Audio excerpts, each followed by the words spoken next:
कैसा हो सकता है कि सिर्फ एक इंसान, बस एक इंसान, इतिहास का पूरा रुख ही मोड़ दे?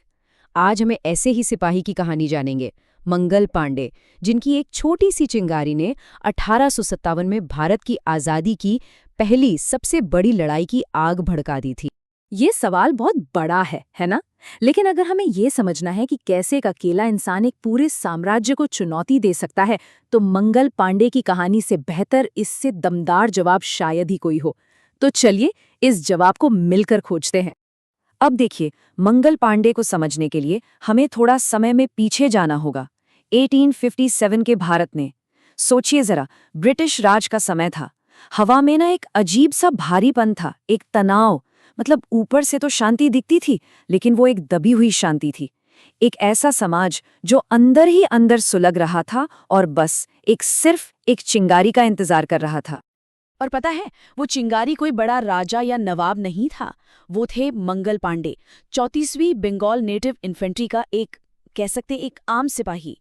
एक ऐसा इंसान जो हर रोज अपनी आंखों से बहुत करीब से ब्रिटिश राज के घमंड और अन्याय को देख रहा था। सेना के अंदर ना माहौल कुछ ठीक नहीं था। गुस्सा खामोशी से उबल रहा था। जो भारतीय सैनिक थे उन्हें दोयम दर्जे का समझा जाता था। अंग्रेजों के मुकाबले वेतन भी कम और ऊपर से उन्हें लगातार जलील किया जाता था, अपमान होता था।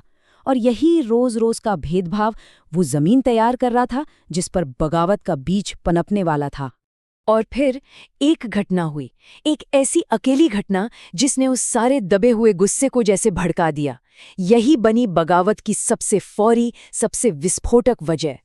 तो हुआ ये कि अंग्रेजी सेना ने एक नई राइफल निकाली, एनफील्ड राइफल।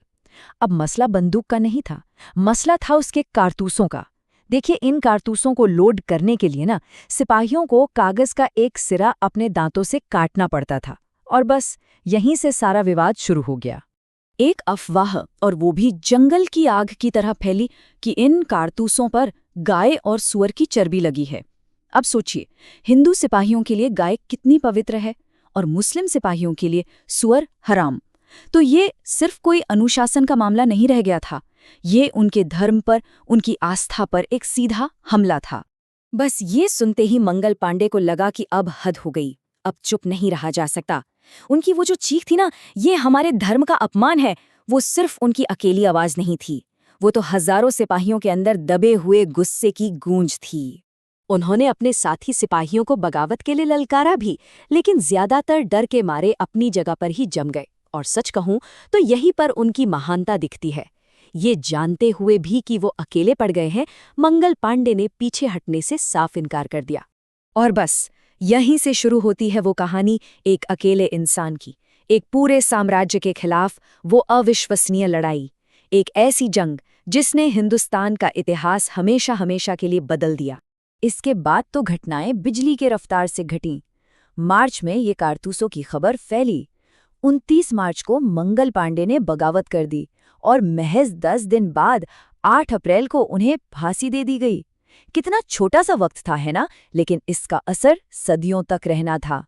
तो वो दिन था 29 मार्च 1857 का। परेड ग्राउंड पर मंगल पांडे ने अपनी बंदूक उठाई और सीधा अंग्रेज लेफ्टिनेंट बॉ पर गोली चला दी। बस फिर क्या था, पूरी बैरकपुर छावनी में अफरा तफरी मच गई। और जब उन्हें पकड़ने की कोशिश की गई ना, तो उनकी आवाज में डर का नामो निशान नहीं था, बल्कि एक भविष्यवाणी थी। उन्होंने कहा, आज मैं अकेला हूं, लेकिन कल पूरा भारत उठ खड़ा होगा। अंग्रेजों को क्या लगा कि मंगल पांडे को फांसी दे दी, मतलब बगावत को कुचल दिया। लेकिन वो कितने गलत थे, ये अंत तो था ही नहीं। अरे ये तो 1857 की उस महान क्रांति की असली शुरुआत थी। पांडे की शहादत की खबर सच में आग की तरह फैली। मेरठ से लेकर दिल्ली तक, कानपुर से लेकर झांसी तक, हर जगह सिपाहियों ने बगावत का बिगुल बजा दिया। वो जो एक चिंगारी थी ना, उसने अब पूरे मुल्क में आग लगा दी थी। और हाँ, इस आग ने कई और नायकों को भी जन्म दिया। रानी लक्ष्मीबाई, नाना साहेब, तात्या टोपे और बहादुर शाह जफर जैसे बड़े बड़े लीडर्स भी इस जंग में शामिल हो गए और इसे एक सिपाही विद्रोह से एक जन आंदोलन में बदल दिया।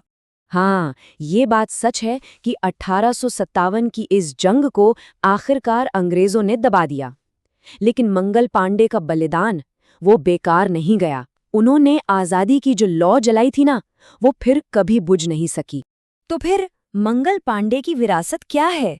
मतलब उनकी कहानी आज हमें क्या सिखाती है? चलिए उनके इस एक उदाहरण की ताकत को थोड़ा और समझते हैं। शायद सबसे बड़ी सीख यही है कि कभी-कभी इतिहास को बदलने के लिए सिर्फ एक इंसान के साहस की जरूरत होती है, बस एक। देखिए, उनकी कहानी सिर्फ इतिहास की किताब का एक पन्ना नहीं है, ये एक ऐसा सबक है जो हर दौर में, हर पीढ़ी के लिए हमेशा गूंजता रहेगा। सच्ची बहादुरी चुपचाप अन्याय सहते रहने में नहीं है, बल्कि उसके खिलाफ आवाज उठाने में है, भले ही वो आवाज अकेली ही क्यों न हो। और जाते जाते उनकी कहानी हमारे लिए एक सवाल छोड़ जाती है। आज की दुनिया में जब हम अपने आसपास कुछ गलत, कुछ अन्याय होते हुए देखते हैं, तो उस एक आवाज की हिम्मत जुटाने का असल मतलब क्या है? ये सोचने वाली बात है ना?